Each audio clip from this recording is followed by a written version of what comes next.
అలాగే కుందల పవన్ కళ్యాణ్ గారికి, deputy CM Pawan Kalyan గారికి, మరియు మా యొక్క యువకుల నేత అయినటువంటి నారా లోకేష్ గారికి ప్రత్యేకమైన ధన్యవాదాలు తెలియజేసుకుంటూ వినిపిస్తుంది ఏమనగా, ఈరోజు జీవో నెంబర్ 77 ప్రకారం ఎంతో మంది నిరుద్యోగులు గ్రూప్ 2 ఎగ్జామ్ కోసం ప్రిపేర్ అవుతున్నారు.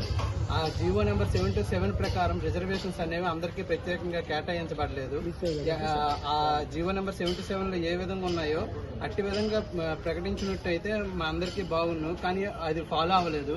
కానీ ఈరోజు మొండి వైఖరితోటి ఏపీపీఎస్సీ చైర్మన్ ఎగ్జామ్స్ కండక్ట్ చేస్తున్నారు. ఈ ఎగ్జామ్స్ వల్ల ఎంతో మంది కూడా నష్టపోతారండి. ఇది ఫస్ట్ ఆఫ్ ఆల్ ముఖ్యంగా మాకు కోర్టు తీర్పు ఏమని ఇచ్చారని అంటే, ఫస్ట్ గవర్నమెంట్కి డెసిషన్ వదిలేస్తున్నామని తీర్పు ఇచ్చారు. సో మేము మా తరపు నుంచి గ్రూప్ 2 అభ్యర్థుల తరపు నుంచి మేము మీకు విన్నవించుకుంటున్నాము, రోస్టర్ పాయింట్స్ క్లియర్ చేసిన తర్వాత ఎగ్జామ్ కండక్ట్ చేయాలనేసి ప్రత్యేకంగా మేమందరం వినిపించుకుంటున్నామండి. ఇది ఇప్పుడు ఎలా ఉన్నదంటే తిన్న ఎంగిల్ ప్లేట్లోనే మళ్ళీ అన్నం పెట్టేసి మీరు తినండి అన్నట్టుంది. ఫస్ట్ ఆఫ్ ఆల్ మీరు ప్లేట్ని కడుగుతామండి, కడిగిన తర్వాత మీకు భోజనం పెడతాము, మీరు అలా తినండి అన్నట్టు లేదు. ఏంటంటే ఎంగిల్ ప్లేట్లోనే మేము ఫుడ్ పెడతాము, మీరు తినండి అన్నట్టు ఉంది. ఇది కొంచెం మీరు మా యొక్క అభ్యర్థుల ఈ గ్రూప్ 2 ఆస్పిరెంట్స్ తరపు నుంచి మా యొక్క విన్నపాన్ని మీరు స్వీకరించి మీరు ఖచ్చితంగా మీరు ఈ ప్రాబ్లం సాల్వ్ చేసిన తర్వాత ఎగ్జామ్ పెట్టమని కోరుకుంటున్నాం.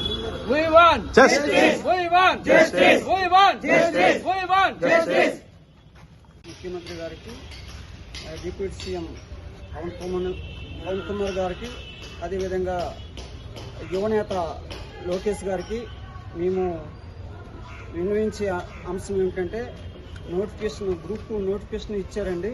ఆ గ్రూప్ 2 నోటిఫికేషన్ అనేది యాజ్ పర్ 177 జీవో ప్రకారం అనేది ఆ నోటిఫికేషన్ అనేది ఇవ్వలేదు. అది 77 అనేది రాష్ట్ర పాయింట్ క్లియర్ చేసి ఆ నోటిఫికేషన్ అనేది ఇవ్వాలి. ఆ విధంగా ఫాలో అవ్వలేదు. కాబట్టి ఈ నోటిఫికేషన్ ఆ రాష్ట్ర పాయింట్ ఫాలో అవ్వలేదు. కాబట్టి ఈ నోటిఫికేషన్ వలన అందరికీ, అంటే ఎంతమంది అయితే ప్రిపేర్ అవుతున్నారో ప్రతి ఒక్కరికి కూడా దీని యొక్క ఎఫెక్ట్ అనేది ఉంటుంది. హార్డ్ వర్క్ చేసిన వాళ్ళకి రాష్ట్ర పాయింట్ విభజన చేయకపోతే వాళ్ళు పోస్ట్ కోల్పోయే అవకాశం అనేది ఎక్కువగా ఉందండి. ఎందుకంటే ఇది నిరుద్యోగ యువతకి పెద్ద శాపంలాగా ఈ రాష్ట్ర పాయింట్ అనేది ఈ మన రాష్ట్రంలో అవుతుంది. ఎందుకంటే సుప్రీంకోర్టు తీర్పిచ్చింది. ఆమె సుప్రీంకోర్టు గవర్నమెంట్కి డిక్లేర్ చేసి ఎగ్జామ్ పెట్టమని అంటే, ఈ గవర్నమెంట్ రాష్ట్ర పాయింట్ క్లియర్ చేయకుండా ఎగ్జామ్ అనేది కండక్ట్ చేస్తుంది. ఎగ్జామ్ కండక్ట్ చేసిన ఆ తర్వాత ఎగ్జామ్ అయిన తర్వాత నోటిఫికేషన్ క్యాన్సిల్ అయ్యే అవకాశం కూడా ఉందండి. ఎందుకంటే హార్డ్ వర్క్ చేసి రాయని వాళ్ళు రాష్ట్ర పాయింట్ విధానంలో ఆ నూతన రాష్ట్ర పాయింట్లో పోస్ట్ రాయని వాళ్ళు కూడా కేసు వేయడానికి అవకాశం అనేది ఉన్నదండి. కాబట్టి ఇందు మూలంగా ముఖ్యమంత్రి గారికి, డిప్యూటీ సీఎం గారికి తెలియజేయనది ఏమంటే, రాష్ట్ర పాయింట్ క్లియర్ చేసి ఎగ్జామ్ మీరు కండక్ట్ చేయాలని మేము విద్యార్థుల తరఫున, మా యొక్క నిరుద్యోగ ఐకాస తరఫున విన్నవించుకుంటున్నామండి. మేము Srikakulam district library, central library నుంచి మాట్లాడుతున్నాం సార్.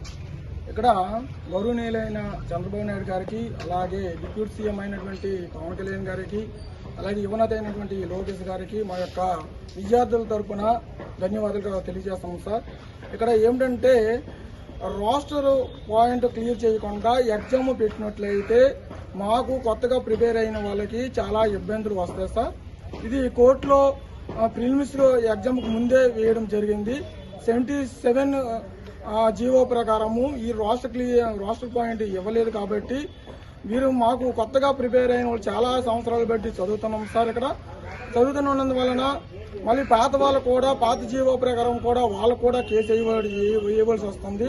కాబట్టి ఎగ్జామ్స్ ముందే మాకు ఎగ్జామ్ రాష్ట్ర పాయింట్ క్లియర్ చేసి ఎగ్జామ్ పెడితే కోర్టుల వైపు తిరగకుండా మాకు న్యాయం జరుగుతుంది సార్. ఇది వేగంగా ఇది క్లియర్ చేసి ముఖ్యమంత్రి గారు మా వద్ద విద్యార్థుల తరఫున చదువుకున్న వాళ్ళ వైపు మాట్లాడి ఇది క్లియర్ చేసినట్లయితే మీకు ఏమైనా ప్రాబ్లం ఉండదు సార్. కాకపోతే అనవసరంగా ఈ నోటిఫికేషన్ కోర్టుల చుట్టూ తిరిగి రద్దు అయిపోతుంది సార్.